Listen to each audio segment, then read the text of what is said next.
So hello and welcome two point of study. आज हम लोग पढ़ने वाले हैं क्लास 10th का मैथ, जो कि एक्सरसाइज 1.1 के लिए आज हम लोग इंट्रोडक्शन क्लास करने वाले हैं। अब देखो, अगर इंट्रोडक्शन क्लास नहीं करेंगे तो आपका पूरा क्लास जो है एक्सरसाइज 1.1 पूरा आपका बोरिंग क्लास होगा। जिस तरह से क्वेश्चन दिया है बहुत आपको आसान लगेगा, लेकिन पूरे तरीके से आप समझ नहीं पाएंगे। इसलिए क्या करेंगे, पहले क्लास में ही हम लोग इसका इंट्रोडक्शन क्लास कर लेते हैं। सो इसको वन शॉट में आज हम लोग कवर करने वाले हैं। इसके प्रीवियस का जितना भी वीडियो है लिंक डिस्क्रिप्शन में दे दिए, वहां से जाकर के देख सकते हैं। और जो ओल्ड एनसीईआरटी के स्टूडेंट है, यानी कि उनका एक्सरसाइज 1.2 में दिया होगा, तो उनका भी हम एक्सरसाइज 1.1 पहले सोल्व कर चुके हैं, वो जाकर के देख सकते हैं।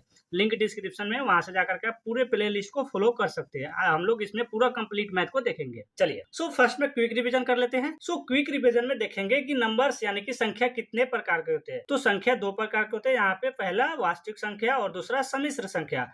वास्तविक संख्या को हम लोग क्लास 10th में पढ़ेंगे और सम्मिश्र संख्या को हम लोग कक्षा 11 में पढ़ेंगे। तो अभी हम लोग को वास्तविक संख्या करना है। तो वास्तविक संख्या में सबसे पहले हम लोग देख लेते हैं परिमेय संख्या क्या होता है। तो वैसे संख्या जिसको हम लोग P/Q के रूप में लिख सकते हैं, जिसको हम लोग P/Q के रूप में लिख सकते हैं, वो क्या होता है, परिमेय संख्या होता है। जैसे 2/3, 5/6, ये सब क्या होता है, ये परिमेय संख्या होता है। यानी कि इसको हम लोग क्या करें, P/Q के फॉर्म में लिख सकते हैं। P/Q के रूप में हम लोग लिख दिए। जैसे P का वैल्यू यहाँ 2 हो गया, फिर यहाँ Q का वैल्यू हमारा 3 हो गया है। तो इसी तरह से हमारा क्या होता है, ये परिमेय संख्या होता है। अब आप सोचेंगे यहाँ पे कि हमारा, मान लीजिए कि ये हमारा 5 है, तो 5 हमारा P/Q के फॉर्म में है, यानी P/Q के रूप में है। तो हाँ, P/Q के रूप में है।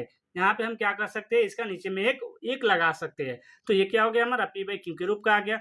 अब आप यहाँ पे सोचेंगे कि 0.5 है। यहाँ पे जैसे हम एग्जांपल दिए है 0.5, तो जब हम लोग ये दशमलव को हटाएंगे तो यहाँ पे हमारा क्या हो जाएगा, 10 लग जाएगा। तो ये हमारा 5/10 क्या हो गया, ये भी हमारा क्या है, एक परिमेय संख्या है। तो अब आपको समझ में आ गया कि वैसे संख्या जिसको P/Q के रूप में हम लोग लिख सकते हैं, वो क्या होता है, हमारा परिमेय संख्या होता है। अब परिमेय संख्या होता है जहाँ पे हमारा क्या होता है, Q ≠ 0 होता है, यानी Q का वैल्यू हमारा कभी भी 0 नहीं आना चाहिए। जैसे 2/0, ये अगर आ गया तो ये हमारा नहीं आना चाहिए, नहीं तो क्या होगा, ये हमारा ये सोल्व नहीं हो पाएगा मैथ कोई भी। तो 2/0 नहीं आना चाहिए। अगर 0/2 आ रहा है तो वो चलेगा, लेकिन 2/0 अगर आ गया, या कोई भी नंबर हमारा न्यूमरेटर में हो, यानी कि हमारा अंश में हो और हर में हमारा 0 आ गया, तो हमारा क्या होता है, रॉन्ग मेथड हो जाता है, यानी कि गलत तरीका हो जाता है। तो ये हमारा नहीं आना चाहिए। चलिए, अब आपको समझ में आ गया परिमेय संख्या क्या होता है। अब आते हैं प्राकृतिक संख्या। तो परिमेय संख्या का पहले यहाँ पे सिंबल R दे दिए, यानी कि रेशनल नंबर होता है, तो कैपिटल R दे दिया है। फिर आते हैं प्राकृतिक संख्या, यानी कि नेचुरल नंबर। तो प्राकृतिक संख्या क्या होता है, जिसको हम लोग 1 से स्टार्ट करते हैं, यानी कि 1, 2, 3, 4, 5, 6, 7, 8 अनंत तक चले जाइए, ये सब क्या होता है, प्राकृतिक संख्या होता है, यानी कि नेचुरल नंबर होता है। अब यहाँ पे एग्जाम्पल बताए दिए, 1, 2, 3, 4, 5, 6, 7, 8 अनंत तक चल जाइए, ये सब क्या होता है, प्राकृतिक संख्या होता है, यानी कि नेचुरल नंबर होता है। इसका सिंबल कैपिटल N होता है। उसके बाद आता है पूर्ण संख्या, यानी कि होल नंबर। होल नंबर क्या होता है, जिसको हम लोग 0 से स्टार्ट करते हैं और अनंत तक जाते हैं। हम लोग अभी देखे हैं प्राकृतिक संख्या में 1, 2, 3, 4, जबकि हम लोग यहाँ पे पूर्ण संख्या में देखेंगे 0, 1, 2, 3, 4 अनंत तक चला जाता है। ये क्या होता है, अनंत तक चला जाता है, तो ये क्या होता है, पूर्ण संख्या होता है। इसका कैपिटल W होता है, यानी कि होल नंबर्स होता है। इसका हिंदी क्या होता है, होल नंबर होता है। अब आते हैं पूर्ण संख्या। तो पूर्ण संख्या क्या होता है, यानी कि इंटीजर्स, तो इसका हमारा कैपिटल Z होगा। और यानी कि जिसको हम लोग पूर्ण संख्या, वैसे संख्या जिसको हम लोग नंबर लाइन पे क्या कर सकते हैं, शो कर सकते हैं, वो क्या होता है, पूर्ण संख्या होता है। जैसे यहाँ पे हम लोग क्लास 8 में, क्लास 7 में, क्लास 6 में पढ़े होंगे। यहाँ पे जैसे हमारा एक सेंटर में 0 है, फिर यहाँ पे 1, 2, 3 इस तरह से रहता है, फिर यहाँ पे -1, -2, -3 इस तरह से रहता है। तो क्या होता है, हमारा पूर्णांक होता है, यानी कि जो माइनस में भी हो, प्लस में भी हो और 0 भी हो, तो उसको क्या सकते हैं, हम क्या कह सकते हैं, हम लोग पूर्णांक कह सकते हैं। और यहाँ पे हमारा एग्जाम्पल में दे दिए 0, 1, 2, 3, और यहाँ पे -2, -3, ये सब क्या होता है, ये सब हमारा पूर्णांक होता है, यानी इंटीजर्स होता है। और इसका तो कैपिटल Z बता ही दिए सिंबल। अब इसका एक और है यहाँ पे अपरिमेय संख्या। अभी देखे हम लोग परिमेय संख्या जिसको P/Q के रूप में, यानी कि P/Q के रूप में लिख सकते हैं। जबकि अपरिमेय संख्या में जिसको हम लोग P/Q के रूप में यानी कि नहीं लिख सकते हैं। यहाँ पे अगर देखे पाई, तो पाई का वैल्यू हमारा क्या है, ये 22/7 है। तो जब हम लोग डिवाइड करेंगे तो ये क्या होगा, पूरे पूरे डिवाइड नहीं होगा, यानी कि इसको हम लोग बट्टे के रूप में लिख नहीं सकते, यानी कि इसका ये ओरिजिनल फॉर्म नहीं है। उसके बाद √2 है, तो √2 को भी आप बट्टे के फॉर्म में नहीं लिख सकते हैं, यानी P/Q के फॉर्म में नहीं लिख सकते। फिर उसके बाद -√6 या माइनस यहाँ पे हमारा √5, ये भी क्या है, इसको भी हम लोग बट्टे के रूप में नहीं लिख सकते। ये क्या होता है, अपरिमेय संख्या होता है। अब आपको समझ में आ गया, हम लोग का क्विक रिवीजन हो गया। अब आते हैं एक्सरसाइज पे। तो यहाँ पे सबसे पहले देख लेते हैं थ्योरम, यानी कि परिमेय। तो हम लोग ओल्ड एनसीईआरटी किए थे, वहां पे परिमेय 1.2 किए थे। अभी यहाँ पे क्या करेंगे, परिमेय 1.2 करेंगे। अब परिमेय 1.2 में क्या बोल रहा है, तो यहाँ बोला है अंक गणित की आधारभूत परिमेय, यानी कि फंडामेंटल थ्योरम ऑफ एरिथमेटिक। अब इसका कहना क्या है, पहले उसको पढ़ लेते हैं, फिर उसको हम समझा देंगे आपको। हमें तो समझ में आ रहा है, सो यहाँ पे पहले रीड कर लेते हैं। सो प्रत्येक संख्या को अभाज्य संख्याओं के एक गुणनफल के रूप में व्यक्त यानी कि गुणनखंडित किया जा सकता है तथा यह गुणनखंड खंडन अभाज्य गुणनखंडों के आने वाले क्रम के बिना अद्वितीय होता है। अब पहले समझ लेते हैं भाज्य संख्या क्या होता है, अभाज्य संख्या क्या होता है, फिर उसके बाद इस हम लोग टॉपिक पे लौटेंगे। तो पहले देख लेते हैं भाज्य संख्या क्या होता है। तो जिसमें दो से ज्यादा क्या हो, गुणनखंड हो, दो से ज्यादा गुणनखंड हो। अगर हम लोग यहाँ पे 5 4 देखें तो 4 हमारा क्या है, 4 हमारा एक जो है 4 को डिवाइड कर सकता है, 2 भी हमारा 4 को डिवाइड कर सकता है, फिर इसके बाद 4 भी हमारा क्या होगा, 4 को डिवाइड कर सकता है। यानी कि यहाँ पे एक से ज्यादा यानी कि 2 से ज्यादा गुणनखंड हो गया। तो जिसमें 2 से ज्यादा गुणनखंड आएगा, यानी जिसको 2 से ज्यादा गुणनखंड भाग कर सकता है, वो क्या होता है, भाज्य संख्या होता है। जबकि हमारा अभाज्य संख्या देखें अगर हम लोग, तो उसमें हमारा क्या होता है, 2 से कम होता है, यानी 2 या 2 से कम होता है। जैसे यहाँ पे अगर हम लोग देखें तो 1, तो ये तो हमारा 1 तो 1 ही है। इसके बाद अगर हम लोग यहाँ पे देखें 2, तो हमारा 2 को क्या करेगा, 1 भी भाग करेगा और यहाँ पे 2 भी भाग करेगा। तो ये भी हमारा क्या हो गया, अभाज्य संख्या हो गया। फिर इसके बाद 3 देखें तो 3 को हमारा क्या करेगा, 1 भाग कर सकता है।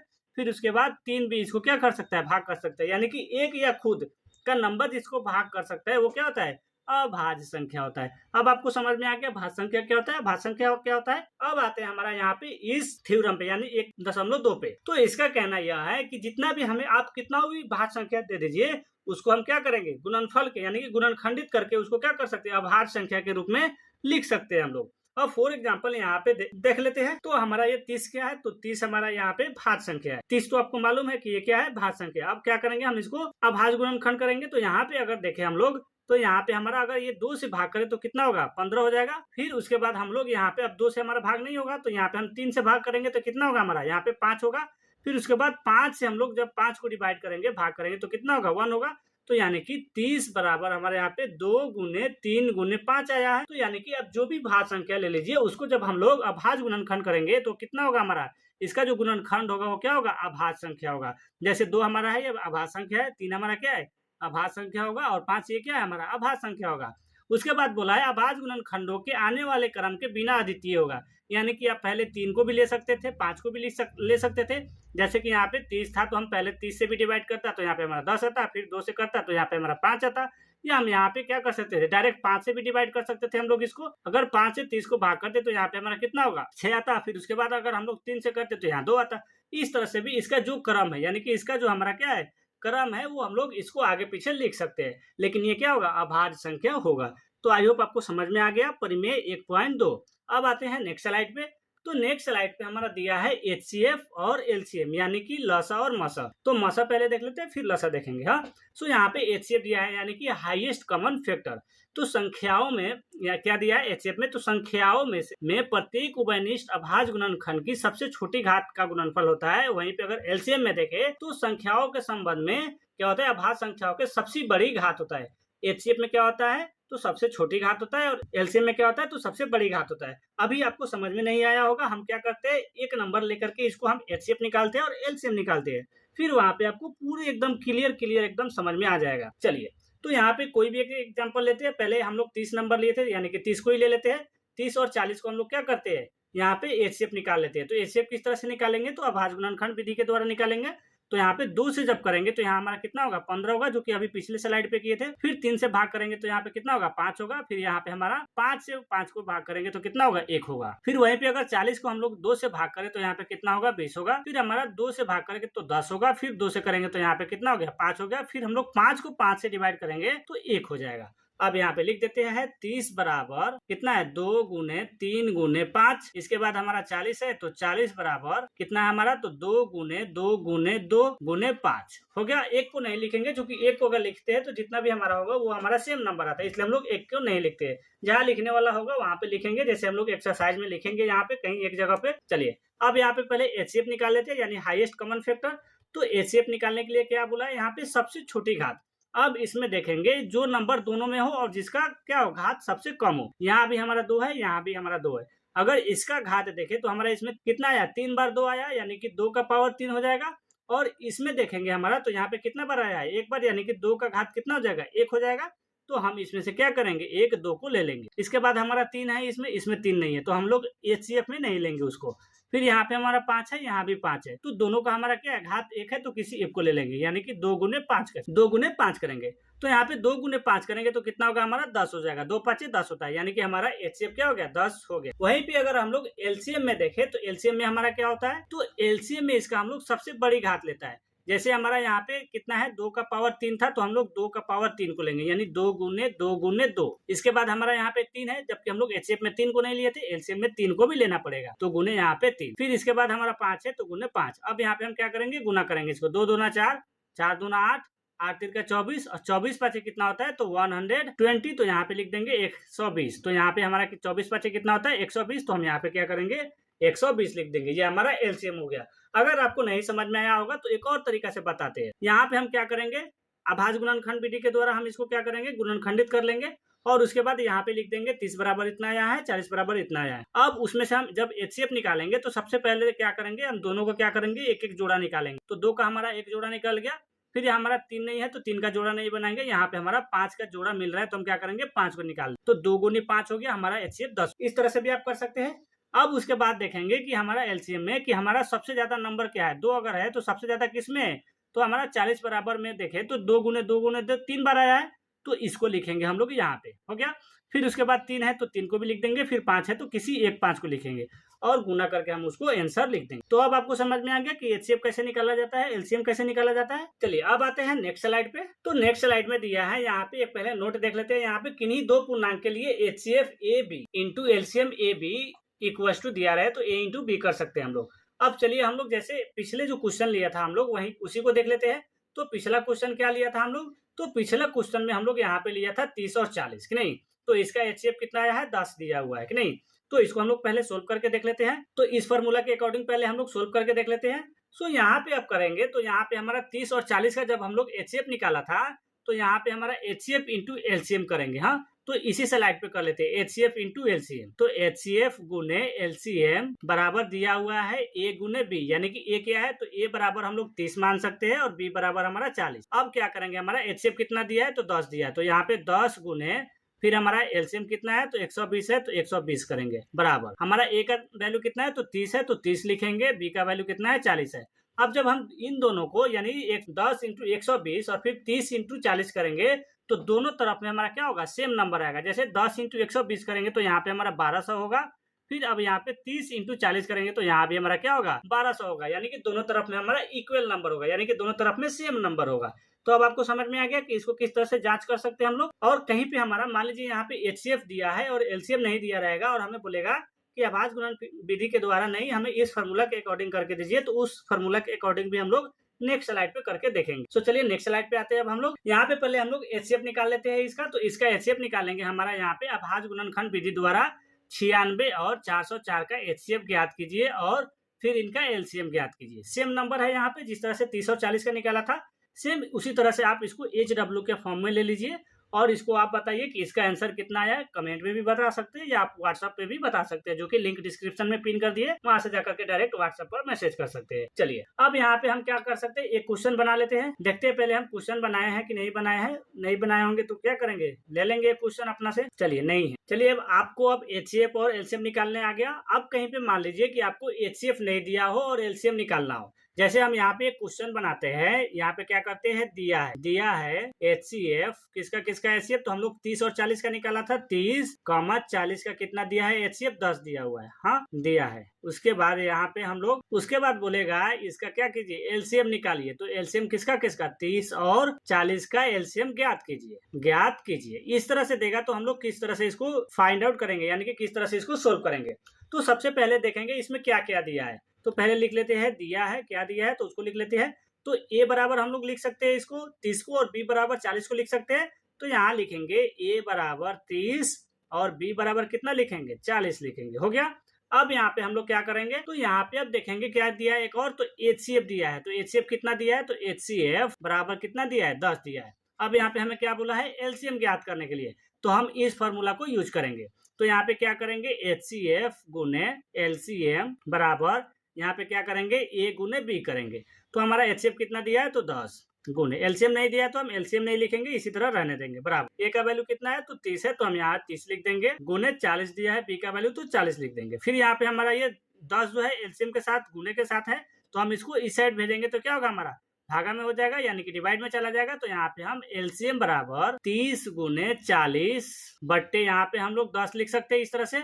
अब यहाँ पे 10 एकम 10 और 10 तिया 30 होता है, तो हमारा यहाँ पे एलसीएम बराबर कितना हो जाएगा 3 गुने 40 बराबर यहाँ पे हमारा 120 हो गया एलसीएम। हम लोग इस तरह से फाइंड आउट कर लिया, जो कि हमारा एकदम करेक्ट आया है। हमारा यहाँ पे देखिए एलसीएम, तो हमारा एलसीएम यहाँ पे 120 ही आया था जब हम लोग प्राइम फैक्टराइजेशन किया, यानी कि हम लोग जब इसको अभाज्य गुणनखंड किया तो हमारा 120 ही आया था, और फॉर्मूला को भी यूज किया हम लोग, तो यहाँ पे भी हमारा 120 ही आया है। तो मान लीजिए अगर कहीं पे एलसीएम नहीं दिया है, एचसीएफ दिया है, तो इस तरह से आप फाइंड आउट करेंगे, या कहीं पे अगर एलसीएम दिया हुआ है और एचसीएफ नहीं दिया है, तो इसी तरह से सेम इसी क्वेश्चन को इसी तरह से आप सोल्व कर सकते हैं। तो अब आपको समझ में आ गया यहाँ पे। अब आते हैं नेक्स्ट स्लाइड। अब इसको तो हम क्या किए, आप तो इसको एचडब्ल्यू के फॉर्म में आप इसको ले लीजिए, आप इसको एचडब्ल्यू के फॉर्म में इसको सोल्व करके बताइए कि ये कैसे, इसका एचसीएफ कितना आएगा और एलसीएम कैसा आएगा, ये हम बता चुके हैं आपको कि आप इसको बताएंगे कमेंट में, हमें उम्मीद रहेगा कि आप बताएंगे। हाँ चलिए नेक्स्ट स्लाइड पे आते हैं। तो नेक्स्ट स्लाइड हमारा है प्रमेय 1.3 यानी कि थ्योरम 1.3। तो यहाँ क्या बोला है, मान लीजिए P क्या है, एक अभाज्य संख्या है। चलिए हमें मानने में क्या जाता है, यदि P a स्क्वायर को क्या करेगा, विभाजित करेगा, यानी कि भाग करेगा, यानी कि विभाजित करती है, तो हमारा P a को भी विभाजित करेगा, जहाँ a क्या है, एक धनात्मक पूर्णांक है। चलिए ये अभी आपको समझ में नहीं आया होगा, हम समझा देते हैं फिर से। मान लीजिए P क्या है हमारा, तो P हमारा क्या है, एक अभाज्य संख्या है। हाँ वहाँ पे हमारा P a स्क्वायर को डिवाइड कर रहा है, यानी कि P किसको डिवाइड कर रहा है, a स्क्वायर को डिवाइड कर रहा है, तो यही P हमारा किसको भाग करेगा, यही P हमारा a को भी भाग करेगा। अब चलिए यहाँ पे कोई भी अभाज्य संख्या ले लेते हैं हम यहाँ पे। चलिए अब हम लोग मान लेते हैं कि P बराबर हमारा 5 दिया हुआ है, फिर उसके बाद हमारा a बराबर हमारा कितना है, तो a बराबर हमारा 10। तो जब हम लोग a का घात 2 रहेगा यानी a स्क्वायर रहेगा, तो हमारा 10 इंटू 10 करेंगे तो 100 हो जाएगा, यानी 100 हो जाएगा। तो ये हमारा 5 जो है अगर 100 को भाग करता है, तो यही 5 हमारा 10 को भी भाग करेगा। अब करके दिखा दे, चलिए करके दिखा देते हैं। यहाँ पे 5 भागे 10 करेंगे तो यहाँ पे हमारा कितना होगा, तो 5 दूना 10 होता है, यानी कि 5 दूना 10, तो यहाँ पे हमारा 20 आ गया। अगर वहीं पे हम लोग, अब हमारा ये तो 5 जो है a स्क्वायर को भाग कर दिया, तो यही 5 हमारा क्या करेगा, a को भी भाग करेगा, तो यहाँ पे हमारा a का वैल्यू कितना है, 10 है। तो ये हमारा 5 भागे 10 यानी कि 10 बट्टे हम लोग 5 करेंगे, तो 5 दूना 10 हमारा यहाँ पे 2 आ गया, और यहाँ पे हम लोग जब 100 को भाग किया तो यहाँ पे हमारा 20 आ गया। तो इसका यही बताने का मतलब था कि हमारा मान लीजिए P क्या एक अभाज्य संख्या और ये हमारा a स्क्वायर को भाग करता है, तो यही P हमारा किसको भाग करेगा, a को भी भाग करेगा। इसका कहने का मतलब यही था। इसको हम लोग देखेंगे जहाँ पे हम लोग प्रूफ दैट करेंगे, यानी कि सिद्ध कीजिए कि √2 क्या एक अपरिमेय संख्या है, वहां पे हम लोग इस इक्वेशन को सोल्व करेंगे। चलिए तो नेक्स्ट स्लाइड पे ही वही है हमारा, सिद्ध कीजिए √2 एक अपरिमेय संख्या है। ये बहुत ही इंपॉर्टेंट क्वेश्चन है, ये हर साल आने का ही चांस रहता है। मान लीजिए √2 दिया, √3 दिया, √5 दिया, कोई ना कोई ये क्वेश्चन आता ही हर साल, या तो 2 नंबर का देगा, या 3 नंबर का देगा, या 5 नंबर का देगा। तो आप लोग देखिएगा आपको कितना मार्क्स का मिल रहा है, और बहुत ही अच्छे तरीके से यहाँ पे समझाने का कोशिश कर रहे हैं। तो चलिए हम लोग इसको क्या करते हैं, सिद्ध कर लेते हैं। क्या बोला है क्वेश्चन, सिद्ध कीजिए √2 क्या है, एक परिमेय संख्या, सॉरी अपरिमेय संख्या। √2 क्या है, √2 क्या है, एक अपरिमेय संख्या। इसको हमें सिद्ध करके बताना है। तो कुछ नहीं, हम लोग सोल्व कर लेते हैं इसको। सो यहाँ पे हम करेंगे हल, और इसको क्या करेंगे, √2 को हम लोग क्या करके इसको अपोजिट कर लेंगे, यानी कि कॉन्ट्रेडिक्ट, यानी गलत मेथड के थ्रू इसको क्या करेंगे, हम इसको परिमेय संख्या मान लेते हैं। तो यहाँ पे लिख लेते हैं, माना कि, पहले पेन का कलर चेंज कर लेते हैं, यहाँ पे लिख लेते हैं माना कि √2 जो है क्या है, एक परिमेय संख्या है। तो यहाँ लिख लेते हैं माना कि √2 एक परिमेय संख्या है। परिमेय संख्या हम लोग मान ली है। और हम लोग अभी पिछले स्लाइड पे जब फर्स्ट में स्टार्टिंग किया था क्लास, तो वहां पे देखे थे कि परिमेय संख्या क्या होता है, जिसको P/Q यानी कि P/Q के रूप में लिखा जा सकता है, उसको क्या बोलते हैं हम लोग, परिमेय संख्या बोलते हैं। ये हम लोग अभी पढ़ के आ रहे हैं।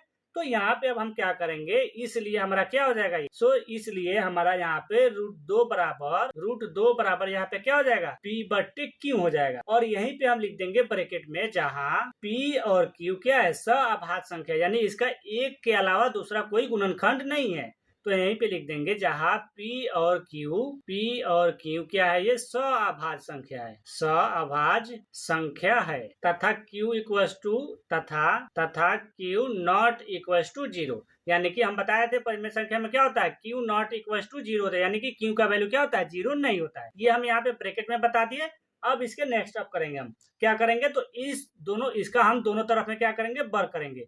तो तो यहाँ पे लिखेंगे दोनों तरफ वर्ग करने पर। तो यहाँ लिख देते हैं दोनों तरफ वर्ग करने पर, दोनों तरफ वर्ग करने पर। अब दोनों तरफ वर्ग करेंगे तो यहाँ पे हमारा √2 है, तो √2 का भी हम क्या करेंगे, वर्ग करेंगे। तो यहाँ पे हमारा p/q है, तो यहाँ p/q को भी हम लोग वर्ग करेंगे। तो अब यहाँ हमारा है √2 है, तो यहाँ पे √2 का यानी कि डबल √2 है, तो यहाँ पे हम लोग 2 × 2 करेंगे, तो हमारा ये क्या हो जाएगा, √4 हो जाएगा। और √4 होता है तो 2 का स्क्वायर क्या होता है, 2 होता है। तो यहाँ पे हमारा एक 2 हो जाएगा ब्रैकेट का बाहर, तो यानी कि 2 बराबर, अब हमारा यहाँ पे p का पावर 2 है और q का भी पावर 2 है, यानी कि p/q का स्क्वायर है। तो यहाँ पे हम क्या करेंगे, p²/q², इस तरह से हम लोग लिख सकते हैं। चलिए अब यहाँ पे हमारा ये जो q है ये किसके साथ है, हमारा p का डिवाइड कर रहा है, तो यहाँ पे हम इस तरह से भी लिख देंगे इसको। तो 2q² बराबर यहाँ पे p² इस तरह से लिख देंगे। और फिर हम लोग ये जो हमारा 2 दिख रहा है इसको हम क्या करेंगे, ये हमारा मल्टीपल में q के साथ, तो हम इसको क्या करेंगे, अब इसको भाग में भेजेंगे यानी कि डिवाइड में भेजेंगे। तो इसको भेज सकते हैं। तो यहाँ पे हम लोग लिखेंगे q² बराबर p²/2, यानी कि अब यहाँ पे ये 2 क्या कर रहा है, p² को भाग कर रहा है। तो पहले यहाँ पे लिख देते हैं, ये हमारा इक्वेशन 1 हो गया है। और यहाँ पे लिखेंगे हम लोग जो अभी हमारा यहाँ पे प्रीवियस के स्लाइड पे देखे थे कि अगर pa² को भाग करता है तो यही p हमारा किसको भाग करेगा, a को भाग करेगा। तो यहाँ पे हम लोग ब्रैकेट में लिख देते हैं। सो 2p² को भाग कर रहा है कि नहीं, तो यहाँ पे लिखेंगे 2p² को विभाजित करता है तो 2p को भी विभाजित करेगा। यही 2 हमारा p को भी क्या करेगा, विभाजित करेगा, p को भी विभाजित करेगा। ये हम लोग अभी थ्योरम 1.3 के थ्रू लिए है, यानी कि परिमेय 1.3 के थ्रू लिए है यहाँ पे। तो अब हम लोग यहाँ पे लिख दिए। अब इसके बाद क्या करेंगे, तो अब इसके बाद पुनः एक बार और कर लेते हैं लेट। तो यहाँ पे हम लोग एक बार और लिखेंगे पुनः। अब यहाँ पे क्या करेंगे, तो यहाँ पे लिख लेते हैं, फिर से एक बार और लेट कर लेंगे, यानी कि एक बार और मान लेंगे। तो माना कि p बराबर 2r, जहाँ r क्या है, कोई एक धनात्मक पूर्णांक है। तो यहाँ पे लिख देंगे ब्रैकेट में, जहाँ r कोई धनात्मक पूर्णांक है, कोई धनात्मक पूर्णांक है, ये हम लोग ब्रैकेट में लिख दिए। अब इसके बाद फिर से इसको क्या करेंगे, दोनों तरफ वर्ग करेंगे। तो दोनों तरफ वर्ग करेंगे तो यहाँ पे हमारा क्या होगा, यहाँ लिख देते हैं दोनों तरफ वर्ग करेंगे, या आप नहीं भी लिख सकते इसको, चलिए नहीं लिखते हम। तो यहाँ पे अब हम क्या करेंगे, जब हम लोग वर्ग करेंगे तो यहाँ पे हमारा क्या हो जाएगा, p का स्क्वायर हो जाएगा बराबर। अगर इसको हम लोग वर्ग करते हैं तो यहाँ पे 2 दूनी 4, यानी कि 4 का r² हो जाएगा। इस तरह से हम लोग का स्क्वायर हो जाएगा अगर दोनों तरफ वर्ग करेंगे तो। अब देखिए यहाँ p² बराबर 4² आया है, और यहाँ पे हमारा ये r² था तो r² को लिख देते हैं। और यहाँ हम लोग पिछले स्क्वायर पे देखे हैं तो हमारा इक्वेशन 1 में p² बराबर कितना दिया है, तो p² बराबर हमारा 2q² दिया है। तो इसको हम लोग लिख देते हैं यहाँ पे p का वैल्यू पे, तो यहाँ पे 2q² लिख देते हैं। 2q² बराबर 4r², और यहीं पे ब्रैकेट में लिख देंगे क्या, कि समीकरण 1 का मान रखने पर। तो यहीं पे लिख देते हैं समीकरण 1 का थोड़ा अच्छा से लिख देते हैं, 1 का मान रखने पर। हो गया। अब यहाँ पे हम क्या किए, समीकरण 1 का मान रख लिए। तो यहाँ पे अब हम लोग देख रहे हैं ये जो हमारा 2q² है, तो ये जो 2 है ये किसके साथ, q के साथ मल्टीपल में यानी गुणे में है। तो इसको हम लोग भाग में भेजेंगे, तो यहाँ पे हमारा q² बराबर 4r²/2 हो जाएगा। अब यहाँ पे अगर हम लोग देखें तो हमारा 2 एकम 2 और 2 दूनी 4 हो जाएगा, यानी कि q² बराबर 2r², इस तरह से हो जाएगा। अभी भी यहाँ पे हमारा r क्या है, तो r हमारा ये अभी r², यानी कि ये जो 2 है हमारा r² के साथ भागा में है। तो अब इसको हम लोग इस साइड भेजेंगे, तो ये क्या होगा हमारा, गुना में है तो भागा में चला जाएगा। तो इसको इस साइड भेज देते हैं। यहाँ पे दिमाग लगाने वाला चीज है, फिर से एक बार और समझाएंगे, पहले इसको सोल्व कर लेते हैं। तो अब इसको हम क्या करेंगे, q² भागे 2 करेंगे बराबर यहाँ पे r², और ये हमारा इक्वेशन 2 हो जाएगा। और यहाँ पे ब्रैकेट में लिख देंगे यदि हमारा क्या कर रहा है, तो हमारा ये 2 जो है q² को भाग कर रहा है। यदि हमारा ये क्या कर रहा है, 2 q² को विभाजित करता है तो ये क्या करेगा, ये हमारा 2 जो है q को भी क्या करेगा, विभाजित करेगा। 2 जो है q को भी विभाजित करेगा। इस तरह से लिख सकते हैं हम लोग। चलिए, ये हमारा थ्योरम 1.2 के थ्रू है, ये हमारा परिमेय 1.3 के थ्रू लिए हम लोग इसको। सो अब यहाँ पे हमें समझ में आ गया है कि यहाँ पे हम पहले क्या लेट किए थे, फिर से एक बार और समझ लेते हैं। हमें यहाँ पे क्वेश्चन दिया था, सिद्ध कीजिए √2 क्या है, एक अपरिमेय संख्या है। अब इसको हम क्या कर दिए, कंट्राडिक्ट मेथड के थ्रू किए। यहाँ पे माना कि √2 क्या है, एक परिमेय संख्या है, हम लोग मान लिए।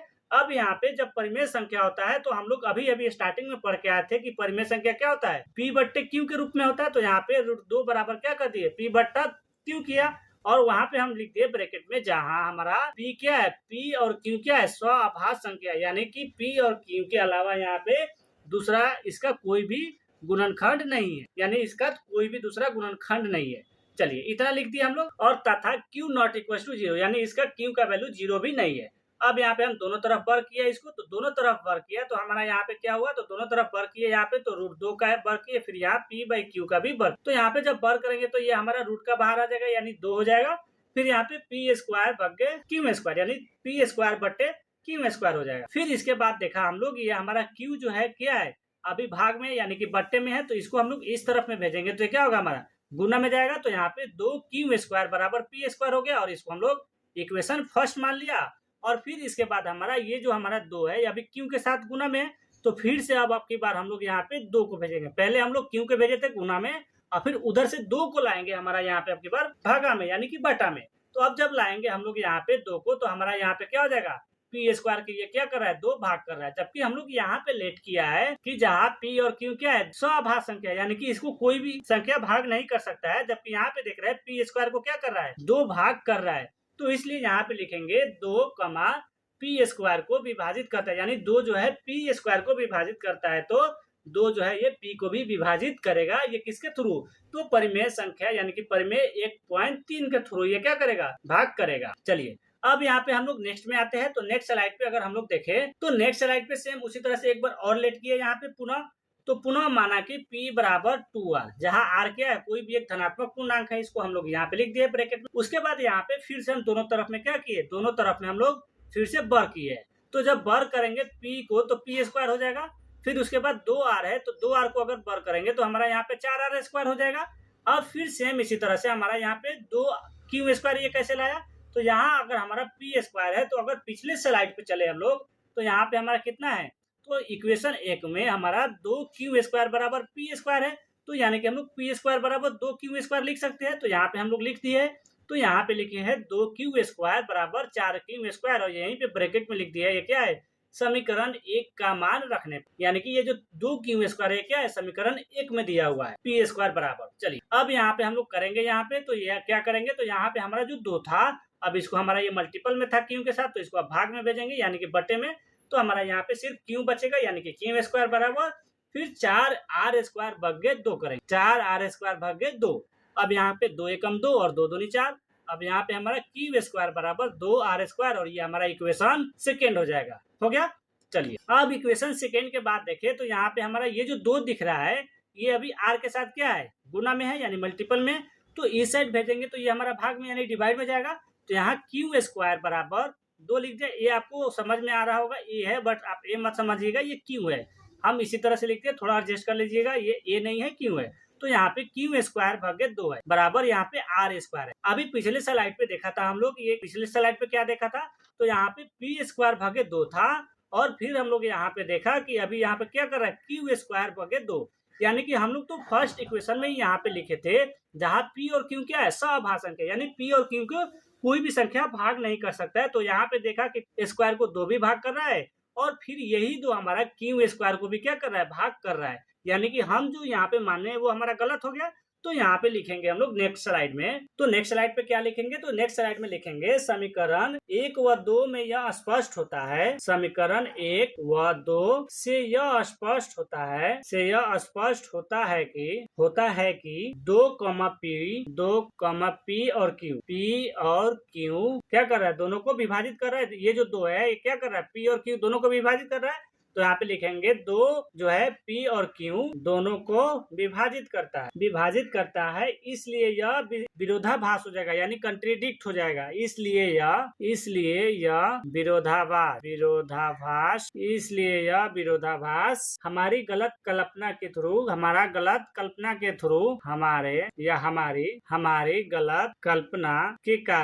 कारण हुआ है। अतः रूट 2 एक अपरिमेय संख्या है। चलिए एक बार और फिर से समझाते हैं। यहाँ पे क्या लिखे, तो हम लोग देखा है समीकरण 1 और समीकरण 2 में क्या कर रहा है, 2 जो है ये P² को भी भाग कर रहा है और Q² को भी भाग कर रहा है। तो वही लिखे यहाँ पे समीकरण 1 व 2 से यह स्पष्ट होता है कि 2P और Q दोनों को क्या कर रहा है, विभाजित करता है, इसलिए यह हमारा क्या हो रहा है, विरोधाभास हमारी गलत कल्पना के कारण हुआ है कि नहीं, इसलिए यह विरोधाभास हमारा गलत कल्पना के कारण हुआ है। अतः रूट 2 जो है क्या है, एक अपरिमेय संख्या है। अब यहाँ पे हम बता दिए कि ये क्या है, रूट 2 जो है एक अपरिमेय संख्या है और यहीं पे हमारा समाप्त हो जाएगा। इसी को हमें सोल्व करना था, यानी कि पहले एकदम उसको क्या करो, उल्टा लेट करो, यानी कि उल्टा मानो और फिर यहाँ पे लास्ट में आकर के उसको गलत साबित कर दो। इसी को बोलते हैं मैथ। हाँ, स्टार्टिंग में गलत उसको मानो और फिर लास्ट में आकर के गलत साबित कर दो और फिर यही हमारा सोल्व हो जाता है।